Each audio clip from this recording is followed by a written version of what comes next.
heard the words in your eyes. Let go of what you see.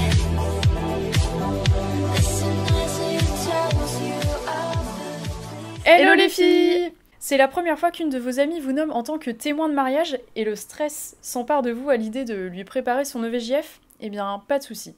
Si vous vous y prenez à l'avance, tout va bien se passer. Allez, on vous dit tout. La première chose à faire lorsqu'on commence l'organisation de l'EVJF de sa meilleure amie, c'est d'établir la liste des invités. Surtout, gardez bien en tête que c'est son EVJF et pas le vôtre.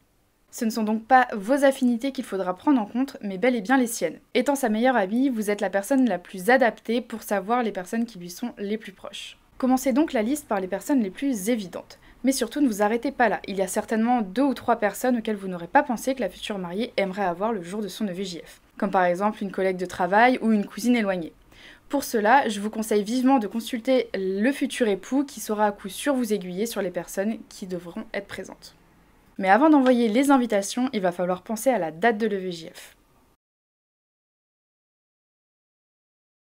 Effectivement, c'est une tâche assez compliquée, car si votre liste comporte une quinzaine de participantes, il sera assez difficile de trouver la bonne date pour toutes les filles. Donc pour mener à bien cette étape, suivez nos conseils. Afin de choisir la meilleure date pour son EVJF, n'hésitez pas à consulter le futur mari qui pourra vous donner 3 week-ends où la future mariée sera éventuellement disponible. Il y a certainement des réunions familiales ou des rendez-vous médicaux dont vous n'êtes pas au courant. Vérifiez également que vous êtes vous-même disponible sur ces 3 dates et créez pourquoi pas un doodle pour le partager aux autres filles. Demandez-leur de choisir la date qui les arrange et de vous donner une réponse sous 10 jours maximum. Et ainsi, choisissez la date qui a retenu le plus de réponses positives. Une fois la date choisie, il est temps de savoir où vous allez aller. Donc soit la mer, soit la montagne, en France ou à l'étranger. C'est sans aucun doute le choix le plus important que vous allez devoir faire. Où organiser son EVJF? Il y a dans un premier temps de grandes idées à dégager. Par exemple, est-ce que vous allez l'emmener dans une destination qu'elle adore, ou alors lui faire découvrir une ville qu'elle ne connaît pas et où elle rêverait d'aller? Pensez également à la météo qui déterminera si vous partirez plutôt au sud de la France, voire à l'étranger, ou alors au nord vers une destination plus fraîche. Donc il y a Deauville pour ses nombreuses activités, mais aussi La Rochelle pour la météo. Ou alors si vous partez dans le sud-ouest, il y a Arcachon, qui est une des villes les plus appréciées des filles si vous voulez un EVJF en bord de mer. Plus à l'est, il y a Annecy qui se démarque pour un EVJF, donc sous le signe de la détente et du grand air. Ou alors vous pouvez partir dans le sud vers Nice, Cannes, pour prendre un bain de soleil et profiter du luxe de la Côte d'Azur. Pour un enterrement de vie de jeune fille sous le signe du dépaysement et dans l'optique de quitter la grisaille du nord de la France, quelques destinations se démarquent. Donc en Espagne, on a bien entendu la ville de Barcelone qui est très prisée pour un EVJF au soleil, mais l'augmentation des prix nous tente peu à peu à se diriger vers des villes comme Séville. La capitale andalouse vous comblera de bonheur et de surprises. En Italie, difficile de départager entre Rome et Milan. Si vous êtes plutôt mode et tendance, je vous conseille de partir à Milan. Et si vous êtes plutôt, si vous aimez plutôt l'histoire et le soleil, eh bien partez à Rome. Nous avons aussi la ville de Split en Croatie, qui est une destination très prisée pour les enterrements de vie de jeunes filles. Les prix sont attractifs et les vols réguliers. Il y a également Lisbonne qui reste une destination idéale pour un EVJF sous le signe de la fête, bien que les prix y ont également augmenté. C'est une question épineuse, car bien entendu, toutes les participantes n'auront pas le même budget, donc il faudra faire des concessions pour que tout le monde puisse participer. Le plus important, c'est vraiment que la future mariée soit avec ses meilleurs amis, et ce ne sera pas du tout le budget que vous aurez mis dans le week-end qui la comblera. Alors oui, de très nombreux points du week-end seront dépendants du budget que vous allez prévoir, notamment l'hébergement, la destination ou encore les activités. Mais attention, certains points qui vous paraissent chers seront finalement plus rentables. Il sera plus économique de réserver un vol low cost pour Madrid plutôt que d'organiser un EVJF à Paris. Vous y gagnerez sur le prix de chacune des autres prestations. De même que louer une villa à plusieurs vous reviendra à moins cher que de louer une chambre d'hôtel, car vous économiserez sur les sorties et les repas. Afin de vous aider, voici un petit exemple pour un EVJF à Deauville basé sur un groupe de 10 personnes, 2 nuits et du coup les prix par personne. Donc il y aura la location de l'appartement qui vous coûtera à peu près 100 € par personne, la restauration, environ 80 € on va dire. Ensuite, les activités. Donc, si vous prenez un shooting et vous réservez un spa, ça vous coûtera environ 70 € par personne. Ensuite, il y a les petits accessoires à 10 € par personne. Et le t-shirt à 20 € de la marque Je t'adore. Il y a également le budget de la soirée, donc qui vous coûtera, on va dire, 50 € par personne. Et les à côté, plus 10%.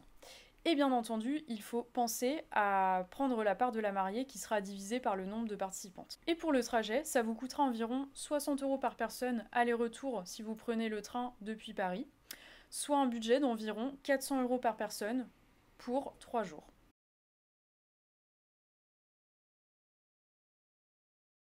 Donc après avoir choisi votre destination et une fois que le budget a été validé par toutes les participantes, il va falloir rentrer dans les détails et réserver les prestations. Tout d'abord, il faudra faire le choix de votre hébergement. C'est une étape très importante car elle définira l'ambiance du week-end. En effet, si vous réservez une villa où vous allez dormir tout ensemble ou une chambre d'hôtel où vous allez dormir indépendamment des unes des autres, n'aura pas la même saveur. À vous de voir en fonction de vos affinités et du caractère de la future mariée.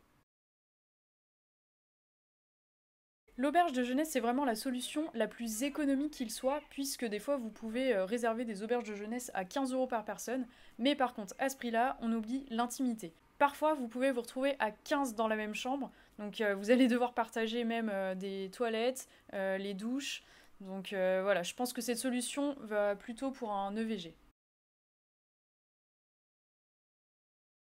L'hôtel, c'est le choix de l'indépendance, de la facilité et du confort. On nettoie rien, on met les pieds sous la table, on a sa propre douche et on n'a pas besoin d'attendre. On peut passer des coups de fil tranquillement et se coucher quand on veut. Ça vous tente ? Pas nous. Un EVJF, c'est fait pour vivre chaque petit moment à fond avec tout le monde. Alors la meilleure solution, la voici. Allez, on se fait un week-end tout ensemble. On se réveille le matin à côté de toutes les filles. On s'endort le soir en se racontant des blagues ou des histoires qui font peur. On se crie dessus parce que celle d'avant n'a pas vidé le lave-vaisselle ou a pris toute l'eau chaude, donc pour la douche, c'est horrible. On enterre la vie de célibataire de la future mariée en lui faisant vivre les joies de la colocation. Et si vous avez de la chance, vous aurez peut-être un jardin ou une piscine et vous pourrez bien entendu prendre des petits apéros, enfin voilà, vraiment le top du top. Bon, l'hébergement, c'est fait, maintenant il faudra choisir quelques activités. C'est très difficile de vous conseiller car il y en a des centaines. Le plus important, c'est de s'adapter au profil de la future mariée. Qu'est-ce qu'elle aimerait ou qu'est-ce qu'elle déteste ? N'allez pas lui organiser un saut en parachute si elle ait les sensations fortes, ne lui prévoyez pas un striptease si le futur mari est jaloux, ou ne prévoyez pas une sortie en buggy si elle n'a pas le permis de conduire. En bref, pensez à elle. Pour vous aider dans votre choix, voici 10 activités parfaites pour un EVJF. Le shooting photo, bien sûr, indispensable pour les souvenirs, mais attention de bien choisir le photographe. Donc si vous passez par les spécialistes, donc photographe EVJF, EVJF, vous aurez de belles photos, ça c'est garanti. Vous pouvez également réaliser un clip EVJF, ça c'est super sympa et vous allez rire durant toute la séance. Pourquoi pas une session spa et hammam pour le côté détente entre filles ? Ou bien la chasse au trésor pour découvrir la ville tout en résolvant des énigmes. Attention, là je vous parle de la chasse au trésor EVJF qui est spéciale future mariée. On vous propose également des ateliers do it yourself, création de cosmétiques, création de parfums, ateliers cocktail ou création de couronnes de fleurs. Autour de la gastronomie, vous allez avoir aussi des cours de cuisine ou de pâtisserie, mais aussi des dégustations de vin par exemple. Pour le côté un petit peu plus sportif ou découverte, pourquoi pas organiser une balade en buggy, en dromadaire, à vélo ou à cheval. Pour les activités un peu plus artistiques, il y a la pole dance, ou bien le cours de chant, ou d'autres cours de danse, bien entendu. Pourquoi pas organiser une croisière en catamaran, ou en voilier, ou alors une excursion en paddle. Bien entendu, il existe beaucoup d'autres activités, comme par exemple l'escape game, le laser game, les chutes libres, etc. Lorsque vous pensez à vos activités, n'oubliez surtout pas celles pour votre soirée. Donc il y a la sortie en limousine, ou alors la partie bus, la tournée des bars, le casino, ou bien la boîte de nuit. Vous pensez avoir tout organisé, vous y êtes presque. Il vous reste cependant ce qu'il y a de plus important. Revenir à la base, ce pourquoi vous organisez un EVJF. Vous le faites pour elle, pour lui montrer que vous l'aimez et pour la remercier de vous avoir nommé comme témoin. Pour lui dire je t'adore et je te le montre. Aimer quelqu'un, c'est avant tout le connaître, savoir ce qui le rendra heureux et connaître ses goûts. Alors c'est le moment de lui prouver en lui préparant des petits détails qui deviendront de très grands souvenirs et qui dégageront beaucoup d'émotions. Faites préparer une petite vidéo par le futur marié qui lui souhaitera un excellent week-end.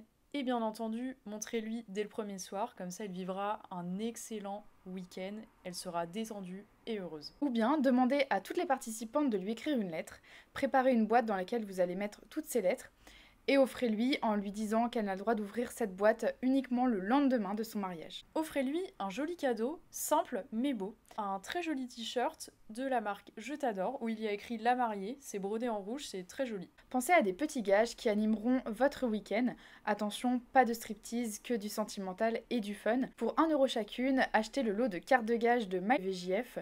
Les cartes sont très belles et les gages sont parfaits. Vous qui la connaissez si bien, vous pouvez lui apporter une boîte de gâteaux dont elle raffole, ou bien vous pouvez inviter une amie qu'elle n'a pas vue depuis 15 ans. Ces petits détails lui montreront tout l'amour que vous portez pour elle. Vous avez terminé de préparer son EVJF, bravo. Et si vous avez suivi toutes les étapes précédentes, votre meilleur ami sera très fier de vous. Il serait dommage de gâcher tout ce magnifique travail avec un petit oubli de dernière minute. Alors voici un petit rappel. Donc, apportez tous les justificatifs de vos réservations. N'oubliez pas vos pilules, médicaments ou Doliprane pour les lendemains difficiles. Pensez à prendre votre maillot de bain si vous partez en bord de mer. Prévenez également le futur marié des derniers détails afin qu'il n'appelle pas toutes les 2 heures. Et bien entendu, des extras sont toujours à prévoir, donc prévoyez un tout petit peu plus que votre budget. On oublie le déguisement gênant, on n'est plus en 2000, et bien entendu, n'oubliez pas la future mariée. Et voilà les filles, on vient de voir ensemble toutes les étapes pour organiser un enterrement de vie de jeune fille. Donc si vous organisez un EVJF prochainement, n'hésitez pas à aller voir notre site en barre d'infos. Et on se revoit très vite. Salut les filles! I heard the words in your eyes.